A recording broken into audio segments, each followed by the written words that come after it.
नमस्कार दोस्तों, बांग्लादेश एक बार फिर से जल रहा है। बांग्लादेश जल रहा है। सड़कें एक बार फिर नारों से गूंज रही हैं। हिंदू अल्पसंख्यकों को लिंच किया जा रहा है। लेकिन इस बार आग सिर्फ ढाका की सड़कों पर नहीं है, निशाना सीधा इंडिया है।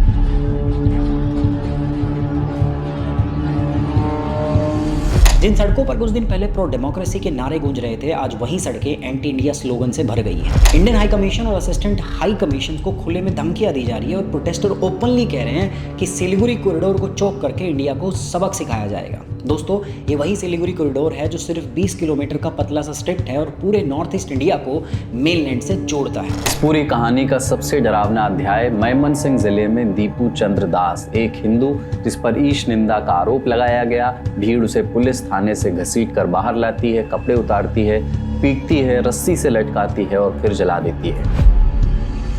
दोस्तों, जब बांग्लादेश की पॉलिटिक्स अनस्टेबल होती है ना, सबसे पहला निशाना जो है वो माइनॉरिटीज़ बनती है। इस पूरे तूफान के बीच में ना एक नाम सबसे ज़्यादा सामने आ रहा है और सच बात ये है कि वो अब जिंदा भी नहीं है। लेकिन सवाल ये है कि वो आदमी है कौन और उसकी मौत क्या सिर्फ एक शुरुआत थी या वो चिंगारी थी जो पहले से बिछी बारूद की लकीर को आग लगा के गई है।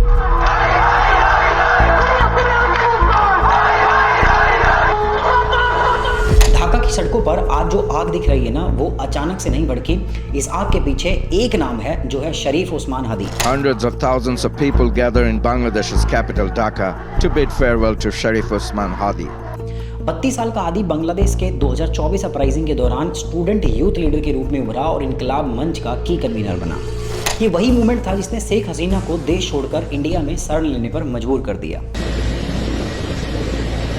हादी सिर्फ शेख हसीना के खिलाफ नहीं था, उसकी पूरी पॉलिटिक्स का सेंटर था उसका एंटी इंडिया नैरेटिव। वो खुलकर कहता था कि इंडिया ने 17 साल तक हसीना रिजीम को पावर में बनाए रखा, रिप्रेशन को सपोर्ट किया, प्रोटेस्ट मूवमेंट के दौरान हुई किलिंग के पीछे दिल्ली का हाथ था और बांग्लादेश को एक पपेट स्टेट की तरह यूज़ किया जा रहा था ताकि चाइना को कंटेन किया जा सके और साउथ एशिया में इस्लाम के पॉलिटिकल राइज को रोका जा सके। लेकिन उस्मान हादी के एंटी इंडियन स्टांस के नीचे कुछ बहुत ही ज़्यादा डार्क चल रहा था। इंडियन एक्स डिप्लोमेट और स्ट्रैटेजिक एनालिस्ट ने बताया कि वो एक्टिवली ग्रेटर बांग्लादेश के नैरेटिव को पुश कर रहा था। ये कोई वेग स्लोगन नहीं था, बल्कि उस्मान हादी इस नैरेटिव के साथ में प्रॉपर मैप भी सर्कुलेट कर रहा था। ये कहानी सिर्फ बांग्लादेश के इंटरनल पॉलिटिक्स तक सीमित नहीं है, बल्कि हादी का जो ये मोबिलाइजेशन है और ये जो ग्रेटर बांग्लादेश जैसे नैरेटिव है ना, इनके पीछे चाइना और पाकिस्तान के जियो पॉलिटिकल इंटरेस्ट का असर साफ दिखाई देता है।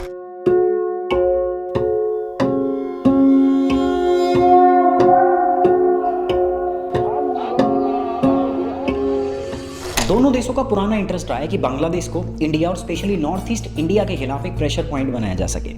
पाकिस्तान के स्ट्रैटेजिक सर्कल काफ़ी टाइम से 3 फ्रंट वॉर की बात करते आए हैं। वेस्ट में अफगानिस्तान पाकिस्तान बेल्ट, अंदर से जिहादी नेटवर्क और ईस्ट में बांग्लादेश, जो सिलीगुड़ी कॉरिडोर को चोक करके नॉर्थ ईस्ट को आइसोलेट कर सके। अब सवाल ये है, क्या हादी इस पूरे गेम का एक कॉन्शियस प्लेयर था या सिर्फ एक प्यादा? 12 दिसंबर को ढाका की सड़कों पर मास्क गनमैन ने उसे गोली मार दी, जिसके कारण 18 दिसंबर 2025 को उस्मान हादी की सिंगापुर में डेथ हो गई। बांग्लादेश पुलिस का कहना है कि उन्होंने हादी पर हमला करने वाले 2 लोगों की पहचान कर ली है और उनका क्लेम ये है कि दोनों बॉर्डर क्रॉस करके इंडिया भाग गए। अब इसका कोई प्रूफ नहीं है, लेकिन इस एक स्टेटमेंट ने ग्राउंड पर आग लगा दी है।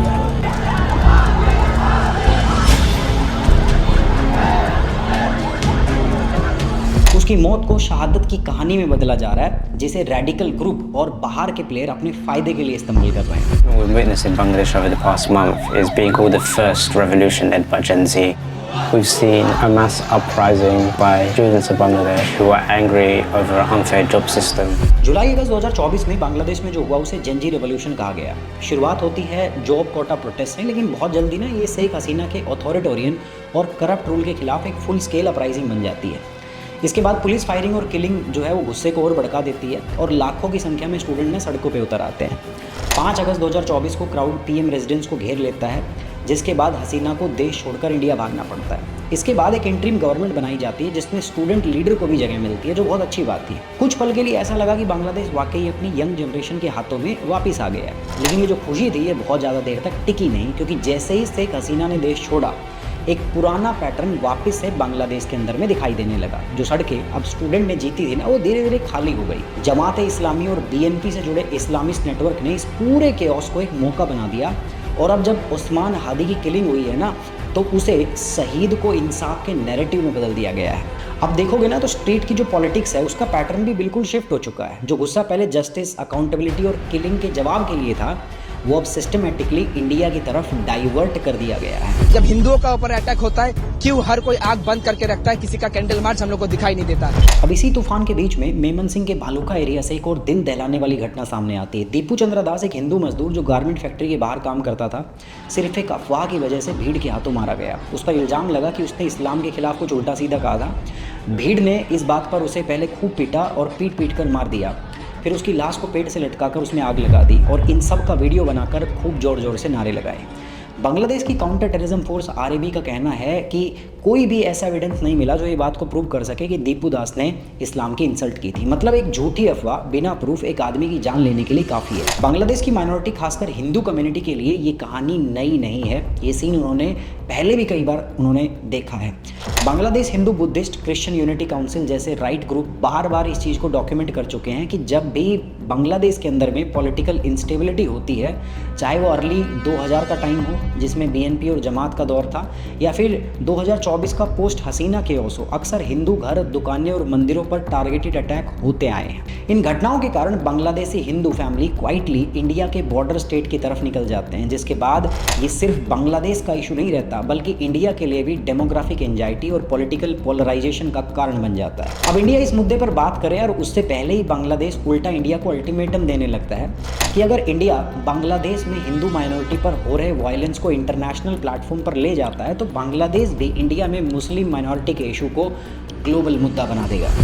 This was probably one of the largest funerals in recent times in Bangladesh's history.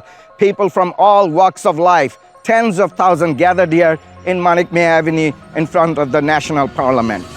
19 दिसंबर 2025 को ढाका में यूएस एम्बेसी ने काफ़ी स्ट्राइकिंग स्टेटमेंट जारी किया। अब ये सिर्फ एक फॉर्मल कंडोलेंस नहीं था, फ्यूनरल के एक्सपेक्टेड क्राउड के लिए सिक्योरिटी अलर्ट के साथ में ये एक एंटी इंडिया यूथ लीडर को इंटरनेशनल अटेंशन देने का जरिया बन गया, जो नॉर्मली इंटरनल पॉलिटिकल फिगर के लिए यूएस रेयरली करता है। अब फॉर्मर इंडियन फॉरेन सेक्रेटरी ने भी इसे डिप्लोमेटिकली अनयूजुअल कहा और सवाल उठाया कि अमेरिका क्यों पब्लिकली शोक जाहिर कर रहा है। अब सवाल सीधा और सिंपल है, क्या अमेरिका हसीना जैसे इंडिया फ्रेंडली गवर्नमेंट से नाराजगी दिखा रहा है या बस प्रो डेमोक्रेसी यूथ को सपोर्ट कर रहा है, फिर चाहे उनका इंडिया के खिलाफ स्टांस हो। अब इन सब की टाइमिंग इसे और सेंसिटिव बना देती है क्योंकि 2026 में बांग्लादेश में चुनाव होने वाले हैं। You see, China is our very bestest friend and China has been contributing in our development. China actually is our development partner. Sheikh Hasina के हटने के बाद interim chief adviser Mohammad Yunus ने बांग्लादेश की स्ट्रैटेजिक डायरेक्शन तेजी से चाइना की ओर मोड़ दी। मार्च अप्रैल 2025 में यूनुस का चाइना विजिट इस शिफ्ट का प्रूफ था, जहां नो इकोनॉमिक एग्रीमेंट जैसे चाइनीज लोन पर इंटरेस्ट कट और मंगोला पोर्ट एक्सपेंशन जैसे कमिटमेंट बांग्लादेश को मिले। ये सिर्फ इकोनॉमिक डील नहीं है बल्कि इंडिया के ट्रांजिट एक्सेस को काउंटर करने और बांग्लादेश को बेल्ट एंड रोड इनिशिएटिव के और ज़्यादा करीब लाने की साजिश है। मिलिट्री फ्रंट पर तस्वीर बिल्कुल क्लियर है। फोर्स गोल 2030 के अंडर आज चाइना बांग्लादेश का सबसे बड़ा आर्म सप्लायर बन चुका है। 2019 से 2023 के बीच में टोटल डिफेंस इंपोर्ट का लगभग 72% चाइना से आया, जिससे बांग्लादेश पाकिस्तान के बाद दुनिया का second largest Chinese arm buyer बन चुका है। गोल्डन फ्रेंडशिप 2024 जैसी जॉइंट मिलिट्री एक्सरसाइज ने इस पार्टनरशिप को और ज़्यादा मजबूत कर दिया है। जून 2025 क्यूमिंग में हुई चाइना, पाकिस्तान, बांग्लादेश की ट्राइलेटरल मीटिंग इंडिया की कंसर्न को और गहरा बनाती है क्योंकि यहाँ एक कोऑर्डिनेटेड इकोनॉमिक कॉरिडोर के जरिए ईस्ट में बे ऑफ बंगाल के पोर्ट से और वेस्ट में पाकिस्तान के सी पैक के थ्रू चाइना को एक्सेस देने की बात सामने आई है। और अब हादी की मौत के बाद का रेडिकलाइजेशन, पुराने इंसर्जेंसी का पॉलिटिक्स में वापस आना और ये जियो पॉलिटिकल शिफ्ट मिलके नॉर्थ ईस्ट इंडिया में सिलीगुड़ी कॉरिडोर के लिए एक सीरियस रिस्क क्रिएट करता है। सिलीगुड़ी कॉरिडोर, जिसे आमतौर पर चिकन नेक भी कहा जाता है, नॉर्थ बंगाल का सिर्फ 20 से 22 किलोमीटर चौड़ा एक पतला सा लैंड स्ट्रिप है। ये इंडिया का एकमात्र लैंड कनेक्शन है जो हमारे 8 नॉर्थ ईस्टर्न स्टेट को बाकी देश के साथ में जोड़ता है। इसके दोनों तरफ नेपाल, बांग्लादेश, भूटान है और थोड़ी दूर पर चाइना भी, जिसके कारण इसे इंडिया की बहुत ही सेंसिटिव लोकेशन माना जाता है। इंडियन डिफेंस एक्सपर्ट और स्ट्रैटेजिक स्टडीज़ काफ़ी टाइम से सिलीगुड़ी कॉरिडोर को एक सिंगल पॉइंट ऑफ फेलियर के रूप में देखते रहे हैं। एक ऐसा पतला बॉटलनेक जहां अगर क्राइसिस के टाइम पर डिसरप्शन हो गया तो पूरा north east physically mainland India से कट ऑफ हो जाएगा। ग्रेटर बांग्लादेश मैप और एंटी इंडिया फोर्स की बातें और ओस्मान हदी की जो डेथ हुई है, ये सब मिलके सिर्फ बांग्लादेश की इंटरनल ट्रेजेडी नहीं बल्कि दिल्ली के प्लानर के गले का एक बड़ा कांटा बन चुकी है। और बांग्लादेश सरकार को इस बात की चेतावनी देता हूं, इस तरीके से हिंदू नहीं जलाया होता है, और जलाता तो फिर उसकी क्या दुर्गति होती या वह भी जानता है। बांग्लादेश में हिंदुओं पर अटैक और दीपू चंद्रा दास की किलिंग वेस्ट बंगाल की पॉलिटिक्स के अंदर में एक नया फ्लैश पॉइंट ले आई है। बीजेपी कह रही है कि ह्यूमैनिटेरियन क्राइसिस है, बॉर्डर टाइट करने पड़ेंगे और सीएए को जल्दी से इंप्लीमेंट करना पड़ेगा ताकि जो परसिक्यूटेड हिंदू हैं इनको इंडिया में शेल्टर दिया जा सके। शुभेंदु अधिकारी कोलकाता में रैली कर रहे हैं और बीजेपी माइनॉरिटी मोर्चा के चीफ वार्निंग दे रहे हैं कि अगर टीएमसी रही तो बंगाल के अंदर में भी कल को बांग्लादेश जैसी रेडिकल सिचुएशन बन सकती है। जहां यूनुस का विरोध करने पर दीदी की फोर्स हिंदुओं पर टूट पड़ी और इसमें आश्चर्य करने जैसी भी कोई बात नहीं। अब 2026 के बंगाल असेंबली इलेक्शन बहुत ज़्यादा नज़दीक है, जिसमें बांग्लादेश का जो ये नया क्राइसिस है ना, ये एक बड़ा मुद्दा बनेगा। बीजेपी अपना कैंपेन परसिक्यूटेड हिंदुओं को सीएए से प्रोटेक्ट करो एंगल के साथ चलाएगी, जबकि टीएमसी का मैसेज होगा कि बंगाल का सेकुलर फैब्रिक बचाओ और बीजेपी की पोलराइजेशन से बचो। साथ ही लेफ्ट और कांग्रेस एंटी इंपीरियलिस्ट और ह्यूमन राइट फ्रेम को पुश करेगी, जहां प्रियंका गांधी ऑलरेडी मोदी जी के माइनॉरिटी पर साइलेंस को ओपनली क्वेश्चन कर रही है कि बांग्लादेश में जो अल्पसंख्यकों के साथ, जो हिंदुओं और ईसाइयों के साथ अत्याचार हो रहा है, उसके खिलाफ इस सरकार को आवाज उठानी चाहिए, बांग्लादेश की सरकार के साथ बातचीत करनी चाहिए। अब बांग्लादेशी यूथ को फैसला कर रहा है, क्योंकि एक तरफ है उनका रेवोल्यूशन और दूसरी तरफ है रेडिकल फोर्स और एक्सटर्नल एजेंडा, जो एक डेथ को अपने फायदे के लिए इस्तेमाल कर रहे हैं। ढाका का ये फैसला सिर्फ बांग्लादेश का नहीं, पूरे साउथ एशिया और खासकर इंडिया के नॉर्थ ईस्ट के लिए एक गेम चेंजर होगा, जहां सिलीगुड़ी कॉरिडोर की सुरक्षा और स्टेबिलिटी सबसे बड़ा कंसर्न रहने वाली है। इस इलेक्शन के बाद या तो बांग्लादेश एक नया डेमोक्रेटिक चैप्टर की तरफ बढ़ेगा या फिर केओस और स्ट्रैटेजिक रिस्क साउथ एशिया के लिए एक नई प्रॉब्लम बन जाएगा। जय हिंद।